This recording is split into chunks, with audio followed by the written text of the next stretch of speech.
Good morning to all. Welcome to TSN school. आज हम कक्षा 6 हिंदी की पाठ्य पुस्तक बसंत भाग 1 का पाठ्यक्रम पढ़ेंगे।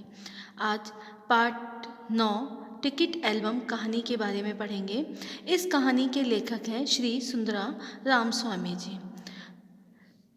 इस पाठ के पहले भाग में हमने पढ़ा कि नागराजन और राजप्पा दोनों टिकट एल्बम के शौकीन हैं। नागराजन के मामा ने उन्हें सिंगापुर से एक टिकट एल्बम भिजवाया और वे पहली छुट्टी में और आधी छुट्टी में बच्चों की टोलियां बनाकर सबको एल्बम दिखाया करता। लड़के ही नहीं, लड़कियां भी उसके एल्बम को देखने में उत्सुक रहती थी। और दूसरी तरफ जो राजप्पा है वो टिकट को मधुमक्खी की तरह एक एक टिकट को जमा करता था और उसमें यह धुन सवार थी।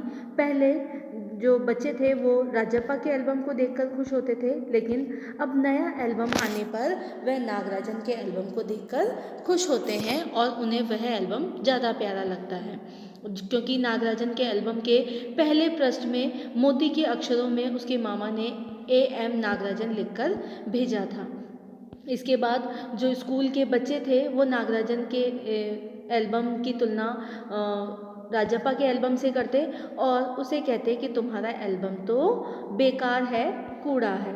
इसको सोच सोचकर नागराजन चिढ़ने लगता और सोचने लगता कि सचमुच क्या मेरा एल्बम इतना बेकार है, वाकई में मेरा एल्बम कूड़ा हो गया है। लेकिन फिर वह सोचने लगता कि नागराजन के हाथ में तो अचानक से एल्बम आ गया, उसे क्या मालूम कि टिकट कैसे जमा किए जाते हैं, एक एक टिकट की क्या कीमत होती है।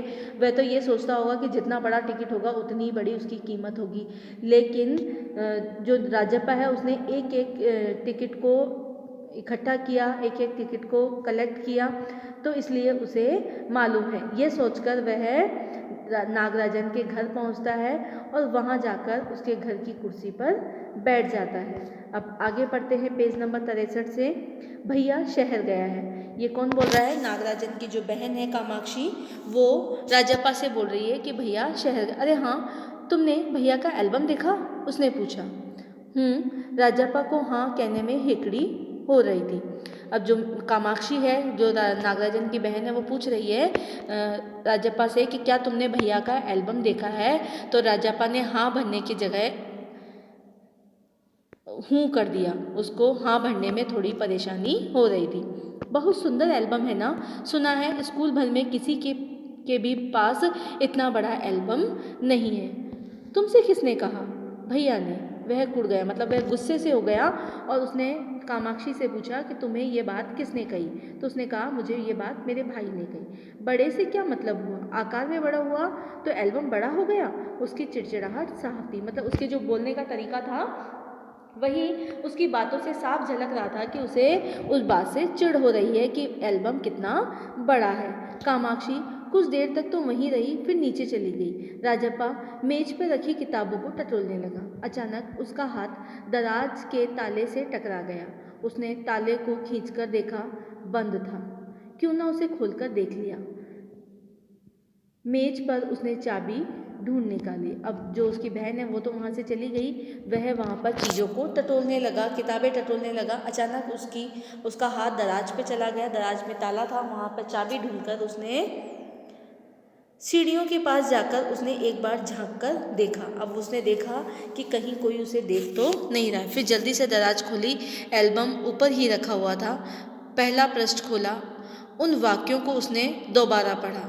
उसका दिल तेजी से धड़कने लगा। क्यों?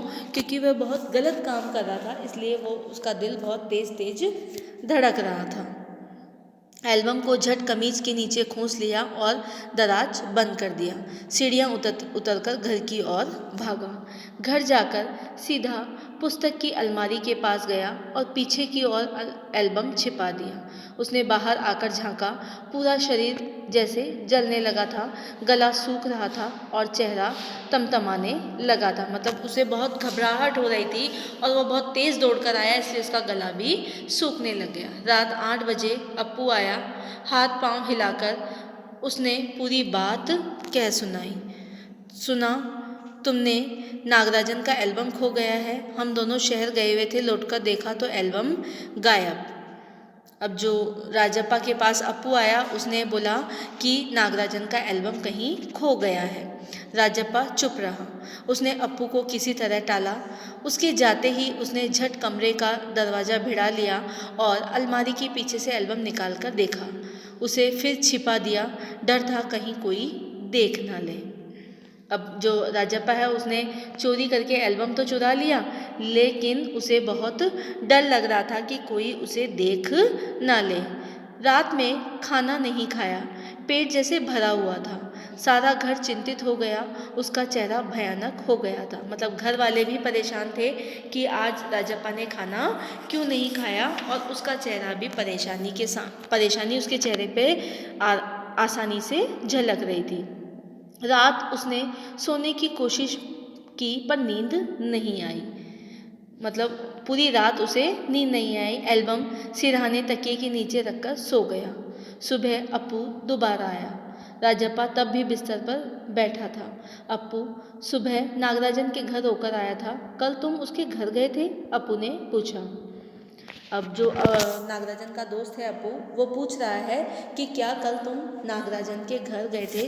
राजप्पा की सांस जैसे ऊपर की ऊपर और नीचे की नीचे रह गई। फिर सिर हिला दिया। वह जिस तरह चाहे सोच ले। उसने सिर हिलाकर हाँ भर दिया कि हाँ, मैं गया था। कामाक्षी ने कहा था कि हमारे जाने के बाद खाली तुम वहाँ आए थे, अप्पू बोला। जो नागराजन की बहन है वो बोल रही थी कि हमारे जाने मतलब हमारे शहर जाने के बाद सिर्फ उस घर में तुम ही आए थे और कोई नहीं आया था। राजप्पा को समझते देर नहीं लगी। अब सब उस पर शक करने लगे हैं। कल रात से नागराजन लगातार रोए जा रहा है। उसके पापा शायद पुलिस को खबर दे, अप्पू ने फिर कहा। अब जो नागराजन है वो लगातार एल्बम खो जाने के कारण रो रहा है, इसलिए नागराजन के पिता शायद पुलिस में खबर कर देंगे। ये बात अप्पू ने राजप्पा को बताई। राजप्पा फिर भी चुप रहा। वह कुछ नहीं बोल रहा था। उसके पापा डीएसपी के दफ्तर में ही तो काम करते हैं, बस वह पलक झपक दे और पुलिस की फौज हाजिर। अप्पू जैसे आग में घी डाल रहा था। अप्पू राजप्पा को बता रहा था कि जो नागराजन के पिता हैं वो डीएसपी के दफ्तर में ही काम करते हैं, अगर वो कुछ भी कहें तो पुलिस की फौज हाजिर हो सकती है। मतलब वो राजप्पा को और ज़्यादा डरा रहा था। यह तो भला हुआ कि अप्पू का भाई उसे ढूंढता हुआ आ गया और अप्पू चलता बना। अगर अप्पू वहीं रुकता तो शायद राजप्पा को और डराता और धमकाता। राजप्पा के पापा दफ्तर चले गए थे। बाहर का किवाड़ बंद था। राजप्पा अभी तक बिस्तर पर बैठा हुआ था।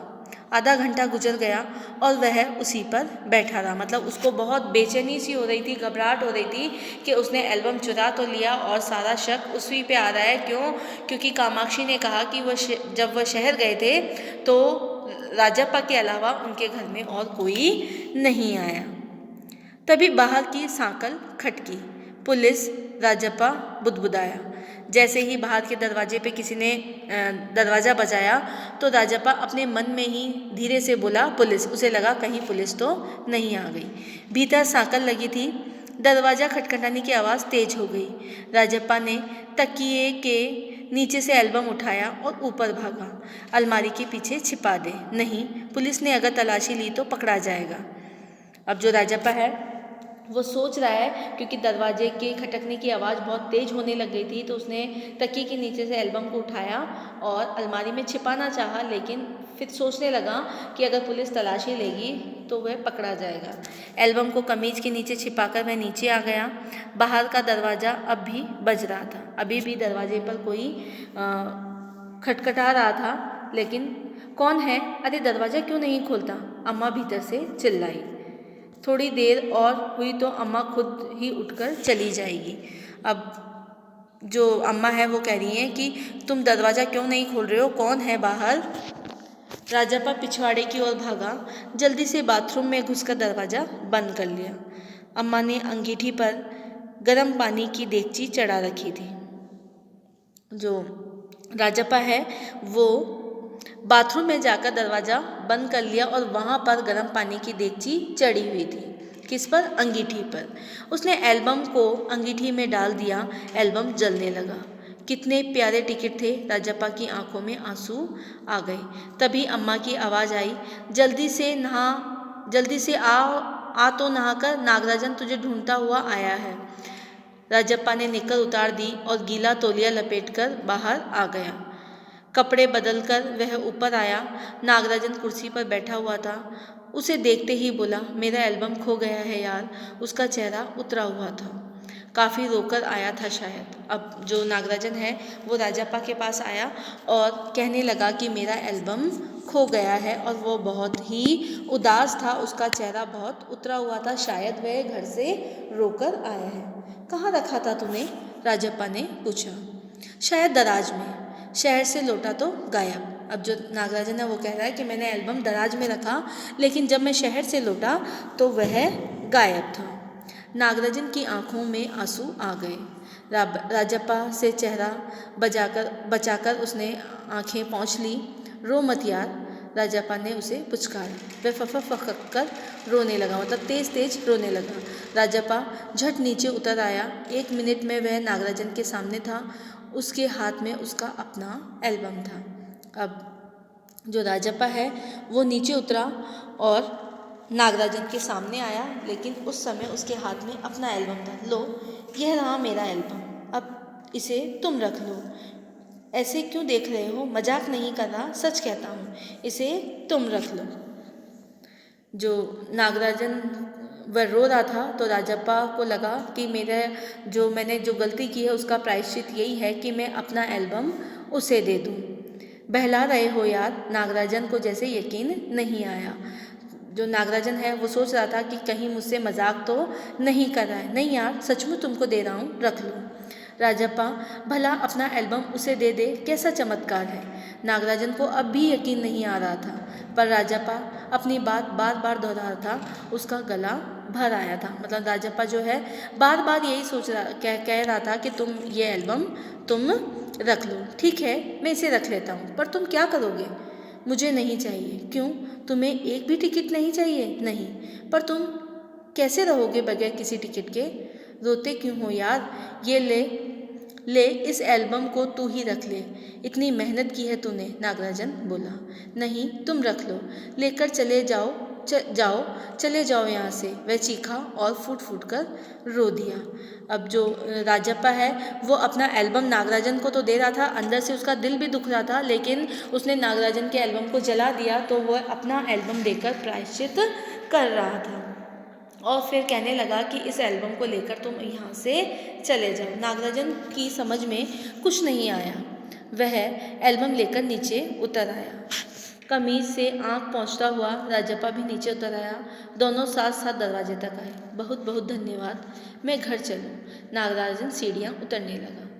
सुनो राजू, राजप्पा ने पुकारा। नागराजन ने उसे पलटकर देखा। एल्बम दे दो, मैं आज रात जी भर इसे देखना चाहता हूँ, कल सुबह तुम्हें दे जाऊँगा। ठीक है, नागराजन ने उसे एल्बम लौटा दी और चला गया।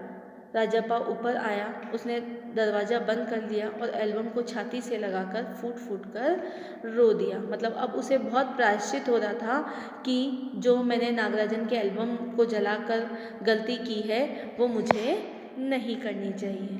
धन्यवाद।